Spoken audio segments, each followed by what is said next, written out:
right. You guys, I'm trying something so new tonight. So I hope you can hear me. I hope that the Wi-Fi doesn't go in and out because I'm literally in a parking lot.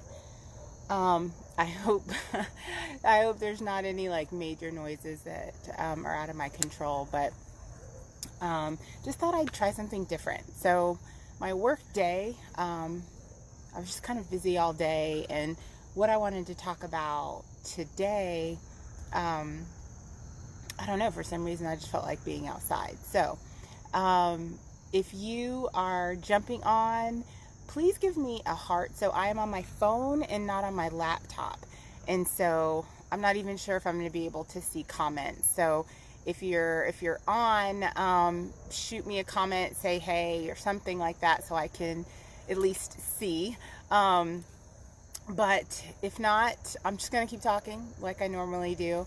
And yeah, so Lucas has volleyball on Wednesday nights and for 2 hours.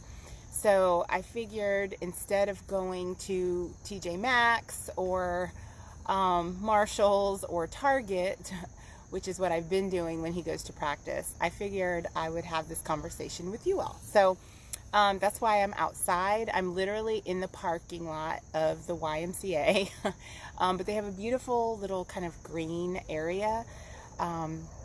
So hopefully I've got a little bit of daylight left, and hopefully I can get this little talk out with you guys before it gets dark. So we're just going to jump in. Like I said, if you are watching, like, please leave me a comment or something just so I can at least see, if I can see comments. But anyway, so what I want to talk about tonight, this evening, or right whenever you're seeing this, you may be seeing this during the day on the replay.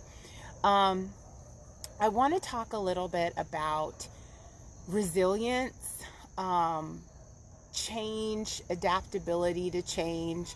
If you guys have followed anything I've kind of posted this week, like this week is the first week of fall.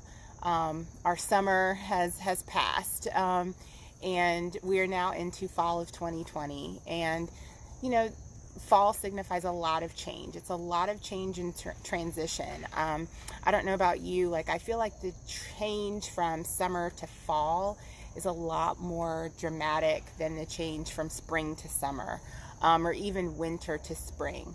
So I don't know if you guys feel that too, but that's just kind of what I feel. So I feel like this time of year, the September, October time of year, is really a time to kind of reflect on, like, how are we handling and dealing and coping with the things that are happening with us. Because, you know, we have a couple months left in the year, you know, and we have the opportunity to make some changes and try some different things and embrace some change as we are in this season of change.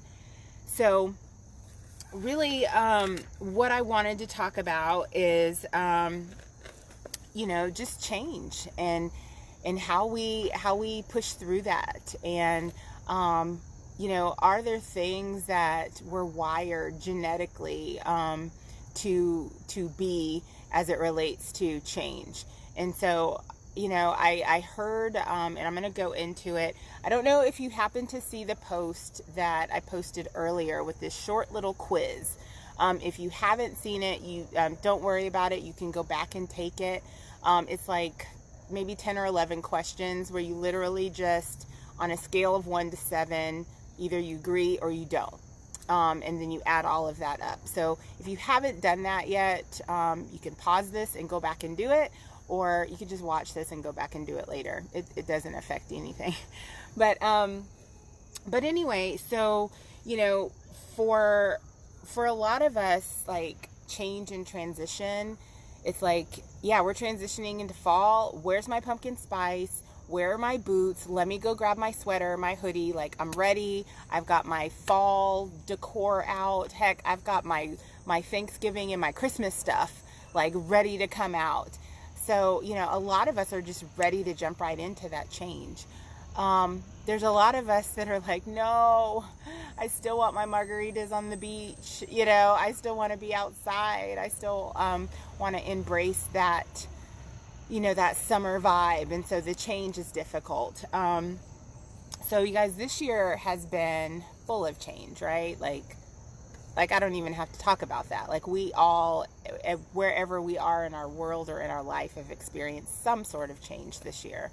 And it's been tough, you know. It's been transition and change like none of us have ever experienced before. And something that I've just noticed is, you know, there's different people in my life, and I'm sure in yours as well, that maybe are handling this differently. They're taking it differently. There's things that they're just like, oh, well, you know, this is just how it's going to be. Or there's people that literally are having difficulty coping. And, you know, and it's all completely understandable why. But I think everyone handles and is adaptable in different ways. And so, kind of in the personal development, I like to do a lot of personal development these days. I like to listen to a lot of podcasts and read articles, and I've kind of geeked out that way a little bit. But I came across one the other day, and I had never heard this before, and maybe some of you have, but it talked about the differences between dandelions and orchids. And there's a lot of like scientific research that was done that kind of classified children. Like, the research was done on children and how children learn and how children are impacted by their environments. And they kind of classified them into two categories. Either you're a dandelion or you're an orchid. And so, and if y'all are wondering, all my notes are down here, so I feel like I keep looking down, but y'all know the drill. So, so the theory basically classifies people into these two categories, dandelions and orchids, and it's based on their sensitivity to their environment and just how resilient they are in the midst of change. And so when you think about what's a dandelion, right? Like, dandelion, like if I looked out, there's like this whole grassy area right here. If I looked out here, I could probably find dandelions. You know, they're yellow sometimes. Actually, I see some. I wish I should go pick one up. But, you know, they can grow anywhere. They can thrive anywhere. They're the ones that you like blow on, they go, and then the next thing you know, there's a whole bunch more out there. So dandelions, like, if things change, it's just they roll with it. There also are orchids, which, if you know anything about orchids are a plant that their blooms are extreme. They're beautiful. Like, when you have an orchid that has bloomed in the way that it has been designed, it is beautiful. But orchids, like, if you look at an orchid wrong, an orchid might die. You know, orchids need they need special attention. They need nurturing. They need a certain amount of light, a certain amount of water, very specific things that help them change or help them embrace the changes that they're going through. And so those are kind of the two polarizing flowers, if you will. And then somewhere in the middle, there's some tulips. Which tulips are ones that, you know, obviously they can thrive pretty well on their own, but they still require, you know, attention and nurturing. So tulips are kind of everyone that's in the middle. So tulips are my favorite flower, by the way.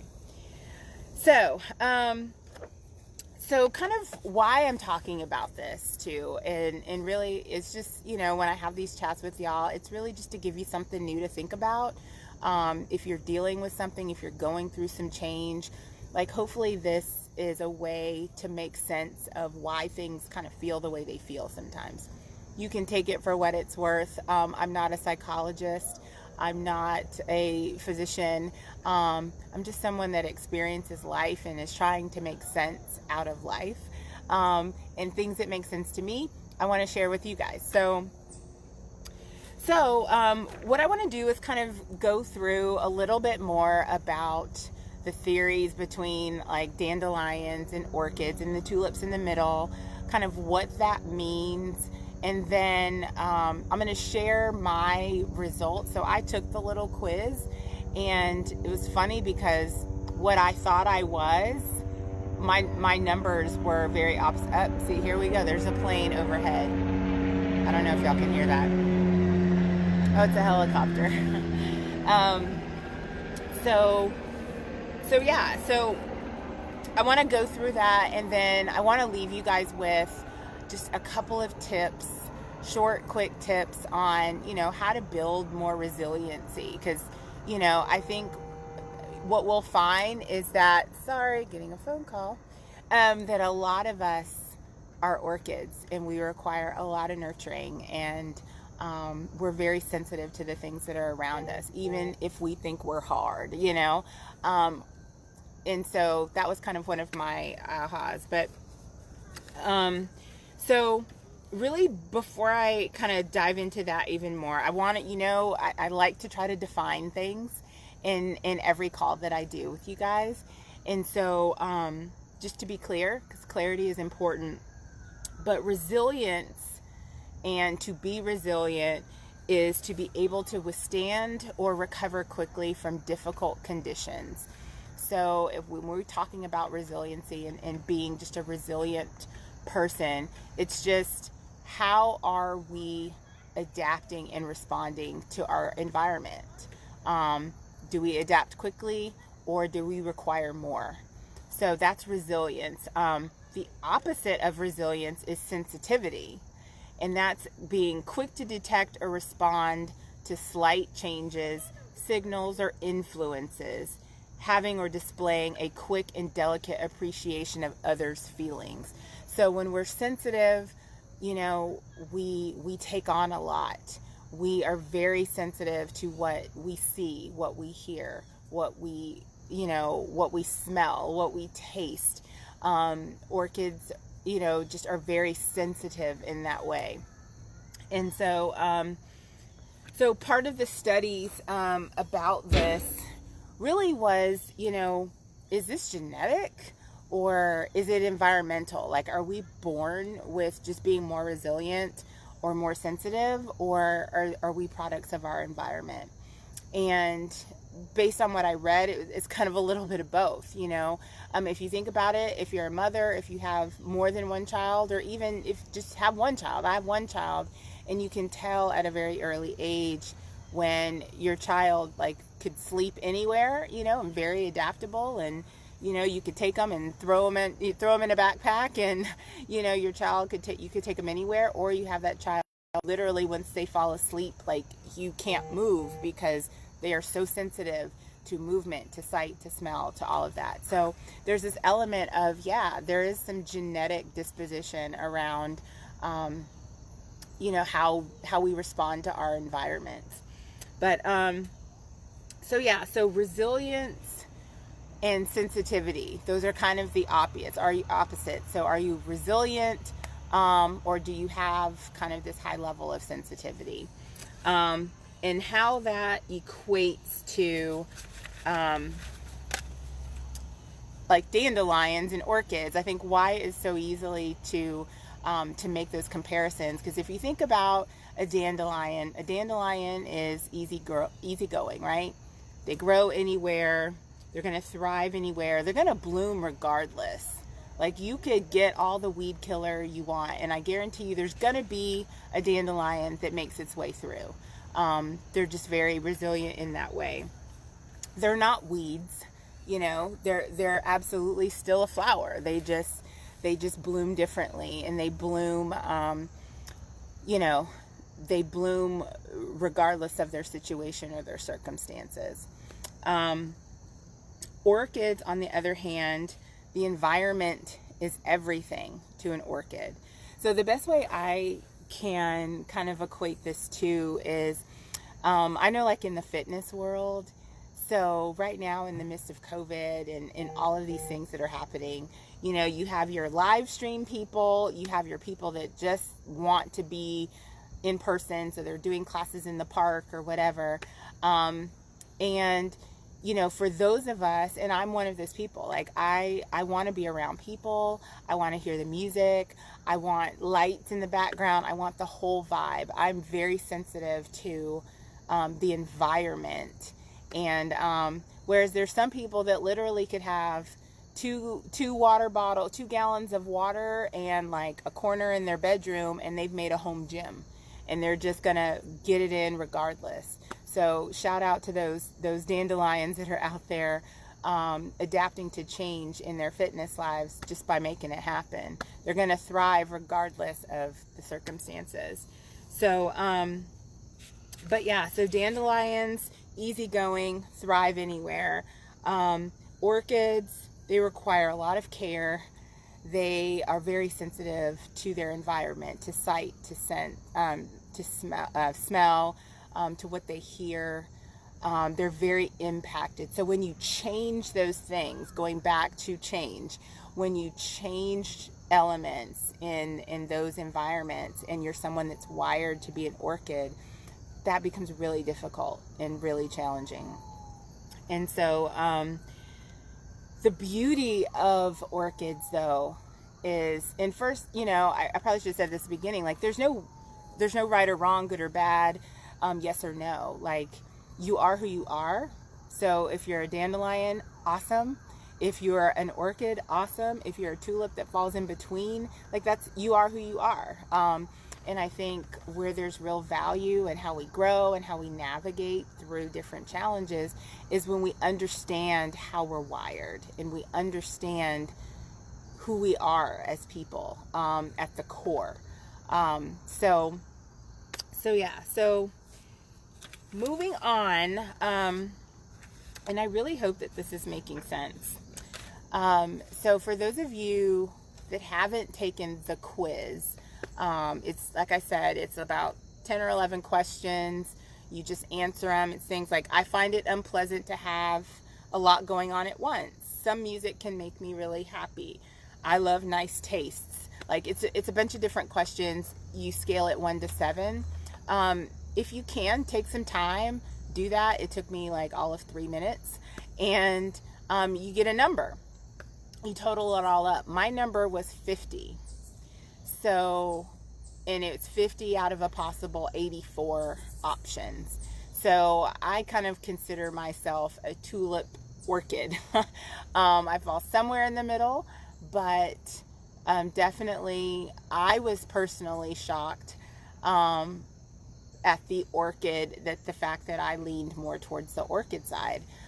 Just what I think of kind of who I am, and you know, I feel like I can overcome anything. I'm gonna thrive. I'm gonna do all of this. But then the more I started thinking about it, I'm like, no, like I only thrive when like the environment is really right, and when I feel cared for, and when I feel heard, and when I feel seen.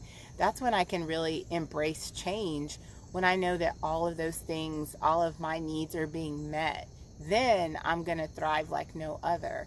But that was kind of my realization, even just going through this short little exercise. So what that did for me is just help me know that, hey, yeah, I do need to create an environment for myself. If I want to thrive and I want to be successful in whatever it is I'm wanting to do, I need to create that environment for myself. And so that was kind of the learning that I had. And I'm going to post this in the group so you can do it on your own. But yeah, so 4 ways to be resilient. So I would venture to say that most of us that take this little quiz are going to find ourselves more towards the orchid, the tulip/orchid side. If you're a dandelion in all of this, like, please post it. Like, I want to learn from people that kind of score in that like 30 and below. If your number is about 35 and below, like, you're more dandelion, and I would love to learn more about that. But so really, kind of where I'm headed with this is there are some ways. So when we're thinking about change, when we're thinking about how we adapt to change, when we're thinking about how we personally manage, change in our life, like, what can we do? Like, what can we do to kind of rewire our brains? Because if we feel like we've got to be nurtured and cared for, and maybe we're not getting that in the way that we need to, like, what do we need to do to rewire ourselves? So I got four little tips, 4 little ideas. And I think in learning to practice some of these on a daily basis, on a regular basis, what it does is it helps us build, what am I trying to say? Like, it helps us build ourselves, so that if we are pouring into ourselves and knowing that we need to nurture ourselves on a daily basis, on a regular basis, so that when we are impacted by change of any kind, it could be anything. Somebody could, I don't know, your doctor could change. The person that your nail tech might change. Like it could be things as small as that, and how we react and respond. But if we're kind of depositing into our bank, if you will, of resiliency, then as those changes come, we're able to adapt. As global pandemics hit and we can't work out the way we want to, we can't socialize the way we want to, we can't do all of those different things, if we've deposited in that bank of resiliency, I think we will find that we can hit that a little bit more. Oh my God, y'all, I wish I could turn. There's a squirrel, and he's literally staring at me. Ah! Oh my gosh. He's a baby squirrel, too. I hope he doesn't, I don't know. Anyway, okay. I'm going to get really close to my point right here. So, 4 ways to start depositing into your bank of resiliency, and in effort to really help yourself become more adaptable and flexible to change. 1, exercise self-compassion, you guys. Talk to yourself the way you would talk to your best friend, the way you would talk to the person that you care about the most in this world. That should be you. You should always seek to speak kindly to yourself. And that should become a habit. Even when you mess up, even when you fail, it's like, yes, today was not my best, but tomorrow will be better. Like we've just gotten to this point where we just beat ourselves up so much. And I mean, it's just, can you imagine if we just took the approach to be opposite, and if it was a constant building of ourselves and we refused to talk to ourselves in a negative way? So having compassion for yourself, nurturing yourself, speaking kindness, speaking positivity into yourself is priority number 1. Number 2, in terms of building resilience, is, guys, you've got to learn how to relax. And I am talking to myself.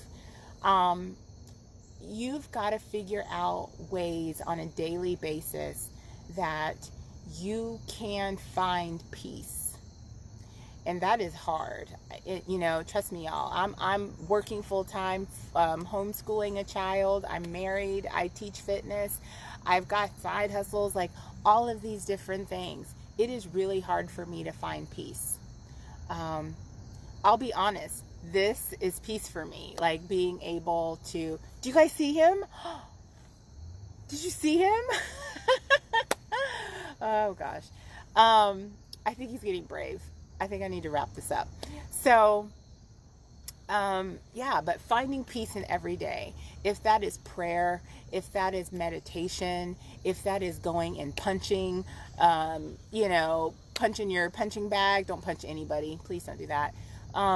If that is just sitting in silence, if that is getting in your car and driving around for 30 minutes, whatever that is, if it is taking a 45-minute shower or a bath, just that daily regimen of relaxation, it is so essential. And I'm learning that as I get older. Y'all, we got to slow down. We've got to have that time. The kids can wait. The husband can wait. Your boss can wait. They can wait. That needs to be a priority.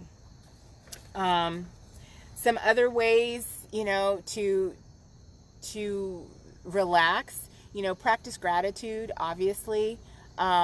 Yes, Shelly, finding peace in your morning walks. Practicing gratitude, just while you're making your morning coffee, like, what are 3 things you're grateful for? Prioritizing joy and laughter. You guys, it's been so hard. I'm so distracted because these squirrels are everywhere and I think they're plotting. I really do. But, finding joy and laughter. Find someone that makes you laugh, y'all, and makes you laugh from your gut. And I don't know who that is, but whoever that person is, like, make sure that you are connecting with them regularly. Laughter is so important. Spend more time in nature. Hello, but don't let the squirrels get you.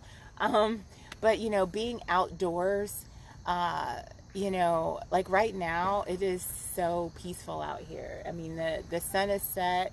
I've got trees all around me. It's cooled off. There's clouds in the sky. Everything seems to have slowed down.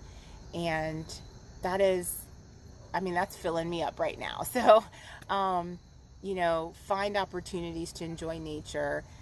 Seek out positive social support. If you've got people in your life that are talking crap all the time, or negative, or always have issues or things like that, put them on mute, and seek those positive social, that positive social support. It could be online. You could find an online group, but seeking that social support, focusing on positive thoughts, and just visualizing positive things. When you get up in the morning, just tell yourself you're going to have a good day. The last 2 things for building resilience is, one, and I love this one, this is probably my favorite one, is own your attention. Okay? We are full of distractions right now, y'all. There's so much distraction, it's not even funny. Elections, Black Lives Matter, coronavirus, homeschooling, so many distractions. And as our world grows, like, one of the best things that we can do to develop more resilience in our lives is just try to reduce the distractions. Planning and being intentional about reducing distraction. And the last thing, build yourself a positive community. Like, if you're in this group and you're watching, like, kudos, because it's definitely what I'm trying to do, is build a space that's positive, that's real, that's authentic. I'm doing my best to share things that are just real life things that are going on with me, in hopes that kind of helps ease some of your minds or things that you're going on. I don't mind going first. I don't mind talking about it. That's been a process and a journey that I've gone through. And I realize I'm at this point where, there's other women going through it too. And we need to talk about it. And we need to have positive people around us that are willing to open up and be vulnerable. And thus hustle inspired, right? We have to get inspired by those that are out there and that are experiencing things and living that life. So that is all I have. I have no idea how long this has gone, because I can't see my clock, my timer. But I do want to leave you guys with a quote. I like to kind of finish off these chats with a quote that I find. And so the quote is this: resilience is knowing that you are the only one that has the power and the responsibility to pick yourself up. I'll read it again. Resilience is knowing that you are the only one that has the power and the responsibility to pick yourself up. And that was by Mary Holloway. I have no idea who she is, but but her quote came to me and wanted to share with you. So, you know, that's all I really have. As you guys are just experiencing change and going through change, like, take a moment to think, okay, am I having an orchid moment where I need, is my orchid coming out in me right now? I need to, see what's going on in my environment. Maybe I need to make some adjustments in my environment in order to create the space for me to thrive. And, and if you're a dandelion and you're just plugging along, like, keep doing it. Keep doing what you're doing, and support those that maybe are struggling a little bit. So that's all I have, you guys. This has been quite the experience. I'm now getting like bugs flying around, but I hope that this was meaningful. If you're catching it on the replay, drop a little emoji or something in there. Let me know that you watched it. And I hope you guys have a great evening. This is really cool. As like I'm signing off here, the moon, it's been really cloudy. And now as I'm getting ready to sign off, like the moon is starting to come out. I wonder if I can even show you guys that. I don't know if you can see it. Can you see it? Right out there. It's the moon. So anyway, y'all have a great night, and thanks for watching, and I will see you next week. Bye.